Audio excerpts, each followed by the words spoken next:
It's a heavy story. I'm proud of Ashley for being courageous enough to put her story in front of you, because what I know about stories is that if someone talks about what might be painful, what they've been through, it helps your story and mine kind of get a bit of a, okay, what do I do? Get some direction, get sometimes just ointment to the pain that's going on. And she brings up something that if I had a hat that said pastor on it, I'd be putting this on, okay? We are coming into a season that I really feel like we need to have a conversation about grief. And so here's where we're going to start with the statement: grief can ignite fear and confusion. And I think you heard it in her voice and even in her language that she was using. She wasn't even sure if she should get baptized because of the questions and confusion that she was even having with God. And that's what happens when you and I face grief. When we have a moment, a season of life, when you lose someone, lose something, a failure, a moment where you begin to go, I have more questions than I have answers. The question why that gets unanswered and unanswered and unanswered and unanswered. When you and I walk through stuff that I would say is, well, sometimes paralyzing, we need to talk about it.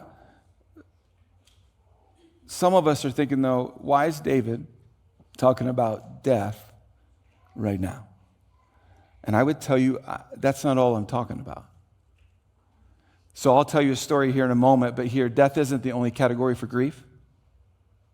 Can we talk that? Some of us, it's not the loss of a person that we really care about. It's the loss of this was what I was going after, and that dream now is over. And you are grieved. That hurts you to remember when you got looked over for a promotion, or when someone rejected you, and you're like, I remember that moment, and you feel that when what you considered to be this is life. And then you went through a door, not your own choice. You went through a door, and then everything's all different. All of a sudden, you don't have what you thought, what you hoped for, what you dreamt for.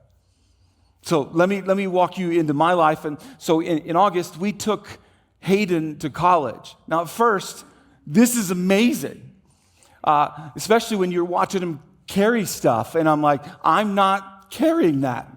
You are. What's fascinating is just as I thought that, he turned to me and said, hey, Dad, would you carry this the rest of the way? I was like, come on, man. So our son decided to go to college. Good thing. He decided to go 14 hours away. Still fine.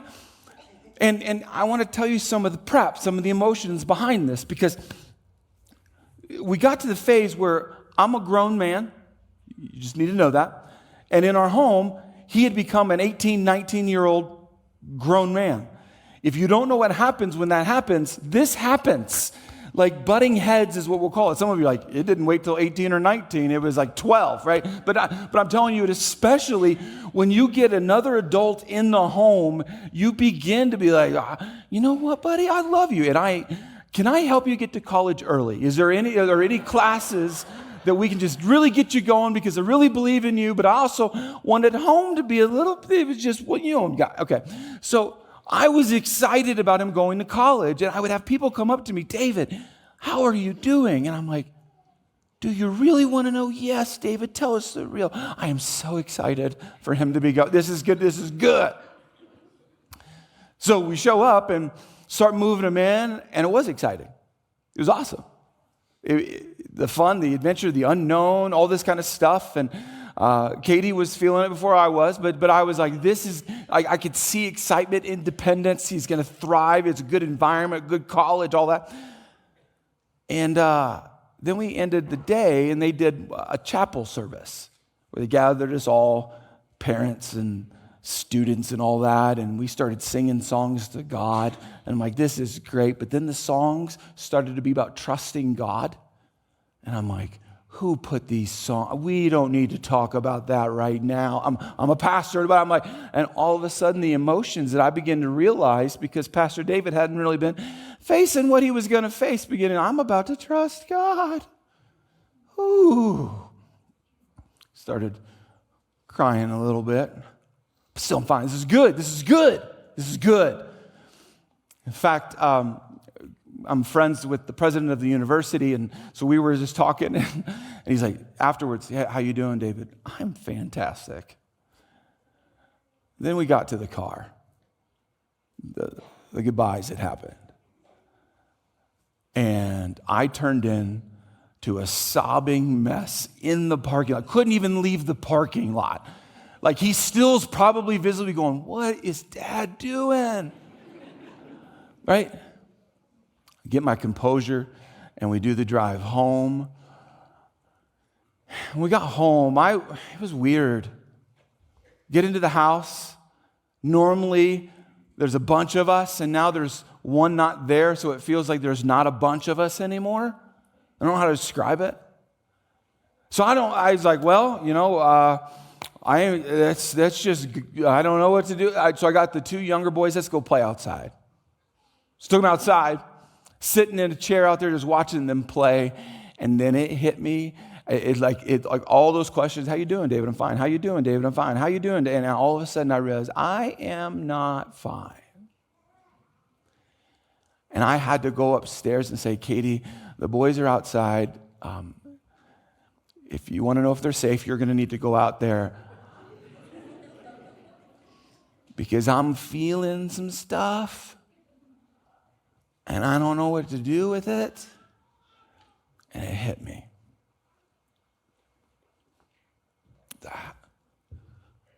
The normal wasn't normal anymore. Now, in the big picture, he's thriving. I'm confident he still doesn't miss us. It's been 3 months. And he's like, who are you guys? And but day after day, it was really, he's one of my movie buddies, right? I want to go watch a movie that Mom definitely does not want to watch. And I was like, I want to go by myself. And he had become my movie buddy. And what I'm trying to point out is when you grieve, it's not only in that category of someone passing away. It's when what you expected and felt and thought and dreamt and were around, all of a sudden it's different. And you have these emotions going, whoa, this is hugely significant.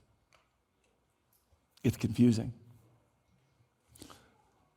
So why bring this up now? I want to tell you a danger that I'm seeing happen, okay? And then I'm going to try to pastor us through this. If we ignore our pain, we create more pain. And what I've been learning as a dad, that if I just ignore it, be like, you know what, I should be fine, he's good, all is well, then I should be, because he's fine, I should be fine. I'm just going to ignore this, I'm going to go whatever, spend my time doing this and that, and I'll just eventually get fine.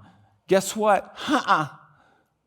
If I ignore what I'm actually feeling and walking through, what I can tell you as a pastor who's counseled a few people, I'm setting myself up for failure. I'm setting people up around me for failure.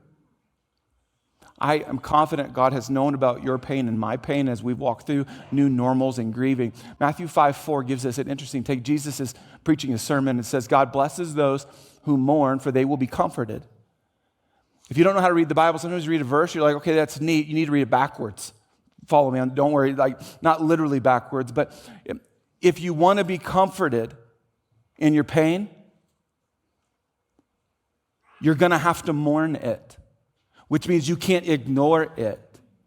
If you want most of us, in the midst of pain, we want comfort. That's why some of us will find something to numb it. We'll find something to help us ignore it. You want the comfort. If you want the comfort in the midst of current pain now or in the future, Jesus would say, I want to comfort you, but you're going to have to deal with it. Woo! Really deal with it? Now let me help you know a little bit about Jesus. Because Jesus was not only prophesied about, but we watch it play out, that he himself, he would walk through tons of grief. He'd walk through pain, abuse, betrayal, all the things that you and I gather grief and pain from, right? The stuff, and he would walk through that. Let me show you, because I think this is a big deal. He was despised and rejected. Think about the moments right now that you're like, that hurts so bad. Often, did someone say something to you or about you? Were you rejected in some way? A man of sorrows, acquainted with deepest grief. We turned our backs on him. That will give you some pain and some grief. And look the other way. He was despised and we did not care. That was prophesied about Jesus. And I think we all would say, whoa. That was all a part of him eventually ending up on a cross. So we're going into, if you don't know this already, Thanksgiving. Some of you forgot about Thanksgiving and you've got all eyes on Christmas. And then New Year's. Let me take that all off your table real quick. You know what you've got right now on your table? Some of the most heightened time of the year of expectations right now. You have expectations you don't even know you have. Katie, the other day, we usually put up 2 trees, a real one and a fake one. She's like, hey, what if we just do 1 tree? I was like, who are you? Before she suggested, don't worry, we talked through it, we've worked through it, but before she suggested it, guess what I didn't know about myself? I'm a 2-tree guy. I had no idea.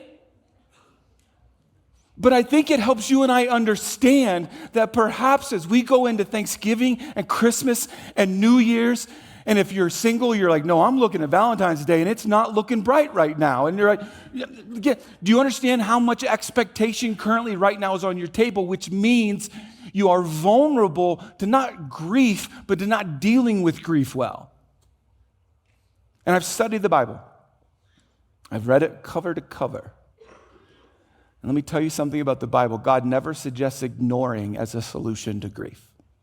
Can't find it.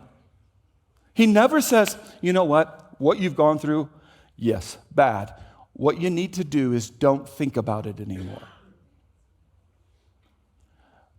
The reason I bring that up is that not one of our main tactics is to try to ignore it. In fact, I'll talk with people who are grieving, and one of the classic questions is, how long should I feel this way? Well, one, there's no timeline. But I would also tell you one of the tactics to not feel that way is to pretend like you don't feel that way. And I want you to see God's not asking you to ignore what you're feeling. Okay, not my notes, but let's do this. I think, this is opinion, I think our culture is so adverse to losing that we think it's the worst thing, so we deny it, reject it. I think that's a symptom that you and I don't grieve. We live in a culture now that says, well, you can't walk away with nothing. Here's a trophy that says really nothing. It's just that you showed up, but here you go. So you don't feel bad. But then it goes even further where perhaps you failed, you messed up at work, but instead of going, yeah, I had a horrible day, I did not do well, we blame the situations and the settings and the people around us. Do you see what we're doing? In fact, so much so that we're so adverse to trauma that we've become to highlight safety as the ultimate goal, where we say, hey, the best thing in life is safety. And why are we saying that? I think because we don't want to feel pain because we don't know what to do with it. So, rather than try to run from pain, which I'm not suggesting you and I wake up and say, God, would you bring the pain on? Bring it on. No.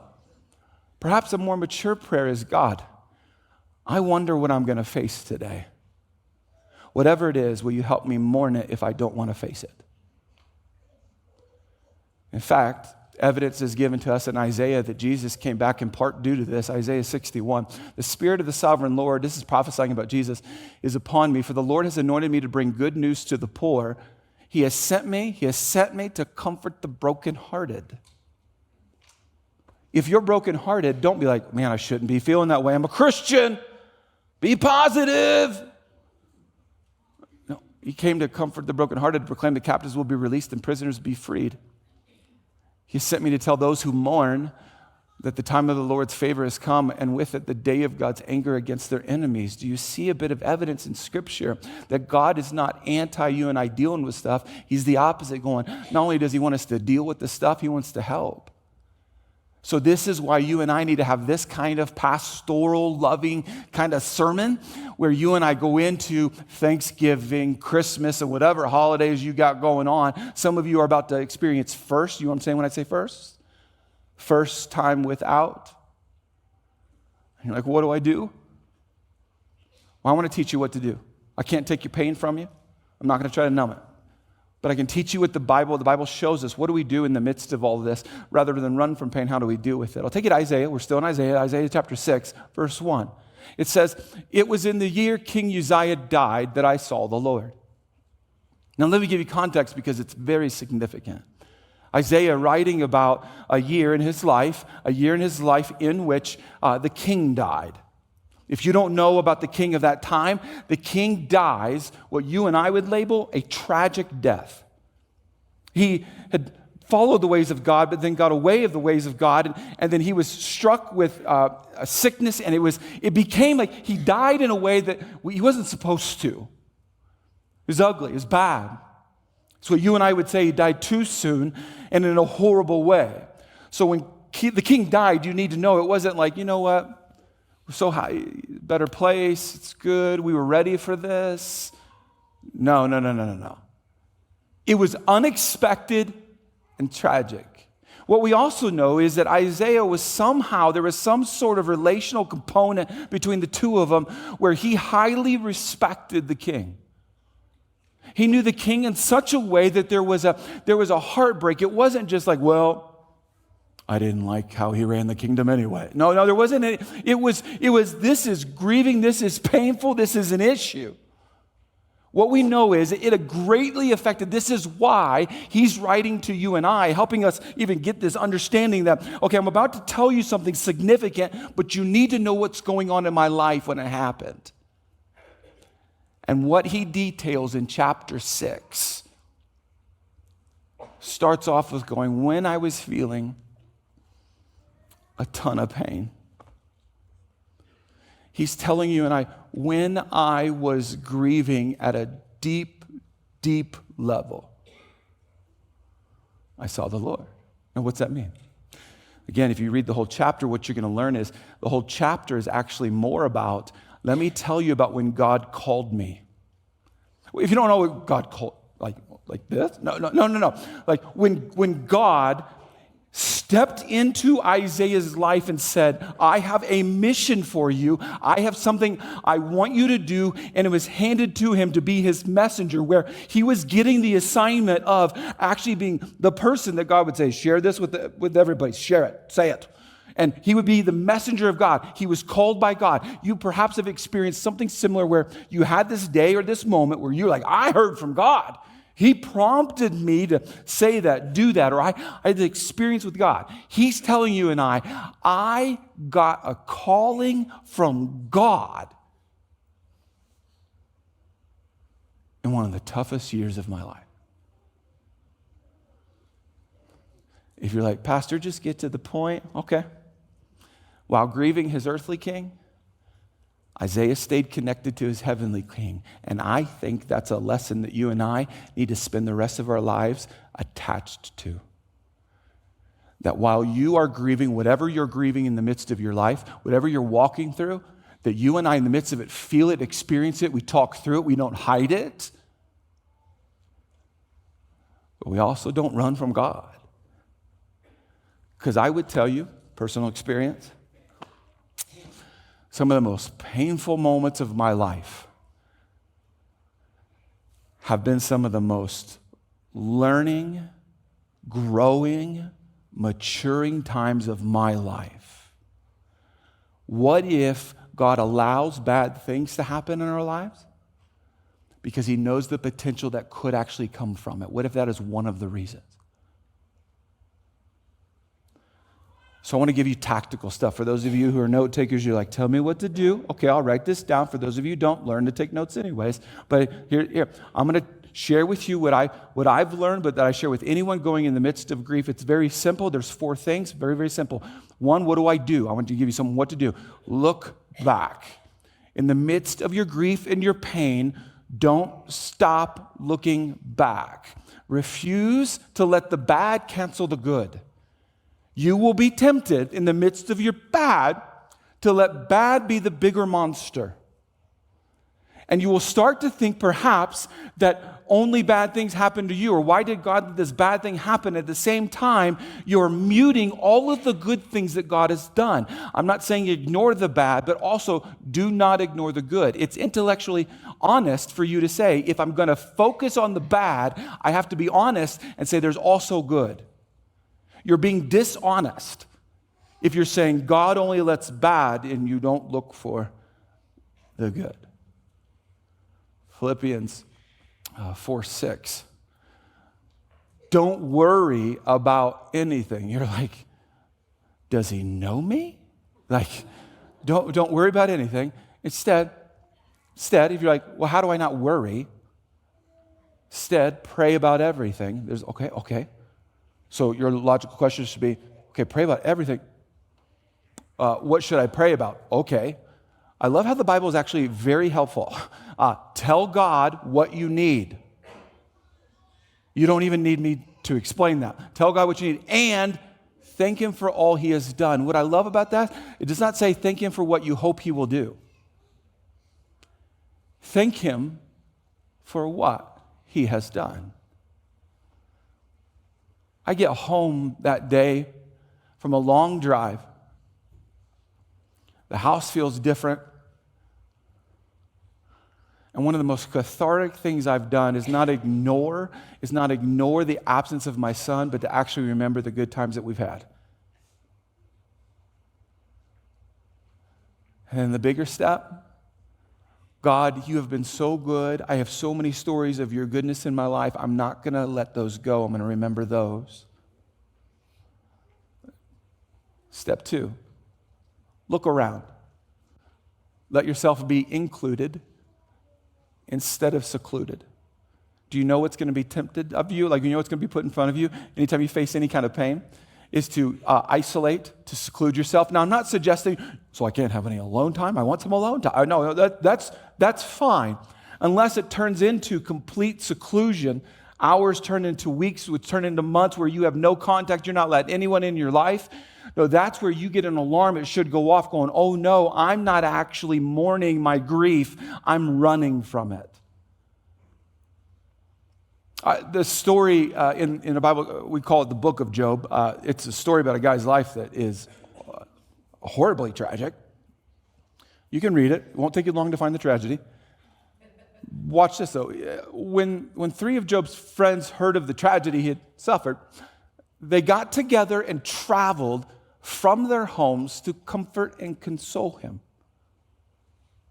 Now, you should wonder, because we got 2 camps going on. Does Job let him in the house? And I wonder what they said to him. Because many of us do that. Like if you're around someone who's in the midst of pain and grief, you're like, what do I say? How do I fix it? Some of us are like, I don't want to talk to anyone because I don't want anyone trying to fix my problems. Verses 12 through 13 are helpful, I think. When they saw Job from a distance, they scarcely recognized them. Wailing loudly, they tore their robes and threw dust into the air over their heads to show their grief. Then they sat on the ground with him for 7 days and nights. 7 days and nights.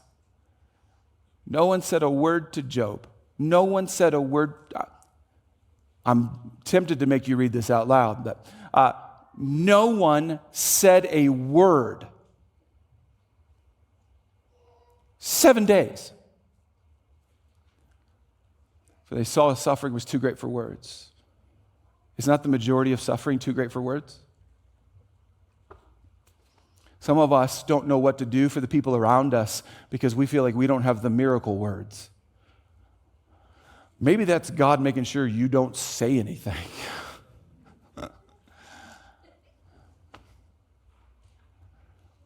This past week, one of our Fountain Springers, we did his funeral. You likely were not there. I can tell you that there obviously were family, but do you know there were friends there as well? Let me tell you a little bit about the friends. They were friends that had been actively doing things at Gary's house, helping repair and take care of things, helping get involved in things that he could no longer do. And one of the beautiful things about what's going on in that family's life is they're choosing to not be secluded, even though it hurts so bad. In the midst of your pain, whatever you are right now grieving, do not choose isolation. One of the greatest gifts that Jesus designed in the church was to give you people. One of the greatest temptations the devil's going to try to do is take your people from you. And he's going to use grief to do it. Don't choose seclusion. Let me show you another one that's very difficult. Look ahead. Someone was like, what? It sounds like we're ignoring the current situation. But let potential have a seat at your table. Let potential have a seat at your table. Here's what happens when you and I experience pain. We don't realize, we subconsciously take a chair from our table, and it's no longer there anymore. You and I will call it that person, or it was that job, or that opportunity, that dream, that hope, that whatever. You're like, remove that. But what you've done is you've actually removed the seat for good potential. You've said that there's so much wrong going on that I'm not sure I can do anything anymore. This is why a lot of people in the midst of grief stop doing things, stop celebrating, stop getting together. They stop so many good and healthy things. Isaiah gives us some help here. But forget all that. It is nothing compared to what I'm going to do. This is why I tell you this is so tough. For I'm about to do something new. See, I've already begun. Do you not see it? I will make a pathway through the wilderness. I will create rivers in the dry wasteland. It's trying to give you and I help that, hey, I know you feel like you're walking in the wilderness. You are walking in the wilderness. But guess what God can do in the wilderness? He can grow.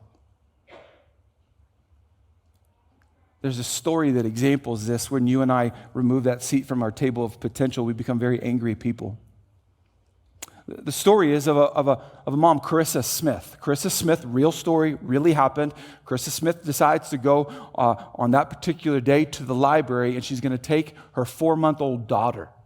Now, if you've never met a 4-month-old, one thing you need to know about them is they're loud. It's just what they do. They're experts at being loud.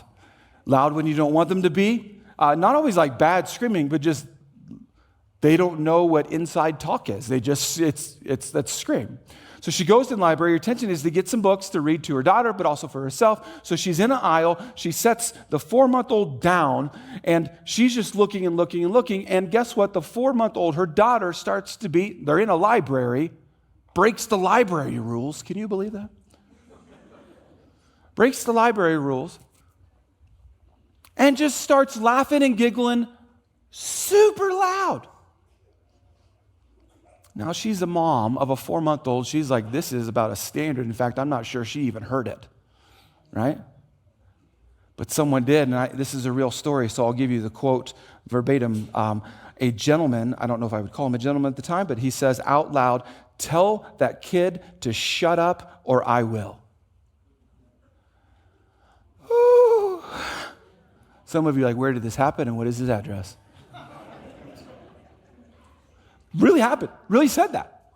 Like, did they know it? No, they don't know each other. Don't start putting in facts that aren't facts. This kid in a library is being loud, and this guy says, "Tell your kid to shut up or I will." Think about what your response would be. Mine get me fired. But here's what she says, because you need to hear her words. She says to this guy, "I'm very sorry for whatever your life has caused, what in your life caused you to do so and has disturbed you by being so mad at my happy baby, but I will not tell my baby to shut up, and I will not let you do so either." She probably said other things that didn't get put into print, but she's like, "You can't tell my baby to shut up. I'm not going to tell my baby to shut up. I want to tell you shut up." Right? She says that to him. Think about how, Don't dismiss yourself from the awkward moment. You're in a library. A kid was happy, screaming, sure, loud, fine. And then all of a sudden, this grown man, I would estimate probably around 70 to 75 years old, out loud, tell your baby, shut up or I will. And you got awkward. Now she's like, no. And they're like, you got me? You're in a library. They're like, this is awkward. She confronts him like I told you what she said. I wonder if you're wondering what he did. He sat down and began to weep. Just weep. Well, now, even though Carissa was in the right, he's starting to like, oh, what do I do? So the way she tells the story is she grabs her daughter, sets her daughter closer to the guy. She sits next to the guy and says, what's going on? And the guy in the midst of his tears says what's going on. He says that over 50 years ago, he lost his 2-month-old son. And he lost control of his anger, and he was sorry. It was just stirring up too much in him. It's amazing what we don't know what's really going on in the life of someone. What's crazy is what happens next. Because some of you are like, I wouldn't have done that, wouldn't have done that, wouldn't have done that. 4-month-old daughter, 4-month-olds, they're loud, right? They also they're not bitter. She doesn't know that she was in essence told to shut up or what was told. So she's kind of eyeing this guy that's crying. A 4-month-old kind of feels that a little bit. Gets closer and closer to him. To the point that he says and asks permission, can I hold her? And again, I know some of you you would have been like, nope. She lets him pick her up. He just holds her. He stops sobbing, starts smiling. And the way the story ends is at some point, he hands the child back and simply says thank you and gets up and leaves the library. That is an example of a guy, true story, that at some point let grief remove potential from the table. And I wonder if it's done the same to you. That's why we have to have this talk. So one last thing. Obviously, you know where I'm going to go. Look to God. This is what many of us don't do. No one understands you or your pain better, I promise you. Lamentations 3:25 gives us great direction. The Lord is good to those who depend on Him, to those who search for Him. In the midst of your pain, don't remove dependence and don't stop searching. It's okay to ask questions, to even have doubts, concerns, thoughts. Very significant.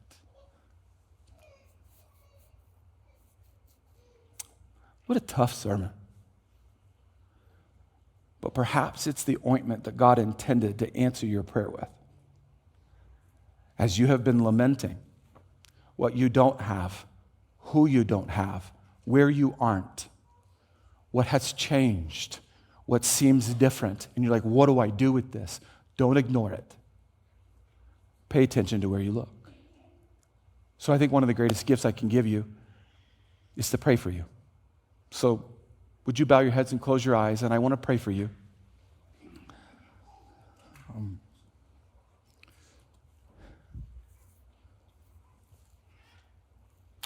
Pain is never a choice, but mourning is. God, would you help us mourn whatever it is? I think every one of us might have a list or at least one thing that we're sad about, that hurts us, that causes us to want to either run from it or numb or ignore it. God, I ask in the name of Jesus that you would come into our lives, our minds, our hearts, our bodies, and that you would do the healing that that pain has caused, that grief has caused. God, we ask that you be so involved in all the parts of our life that whatever we have pacified, whatever we have run from, God, would you help us heal? God, I pray right now for those who just wonder if you're good anymore. Or would you just stand with them? For those wondering where hope is, God, would you give them hope? Lord, we're grateful for you. You have done so many good things. So in this season, Lord, help us to be a group of people that dwells on the good things while not ignoring the bad things. We love you, God. We pray this in the name of Jesus. Amen.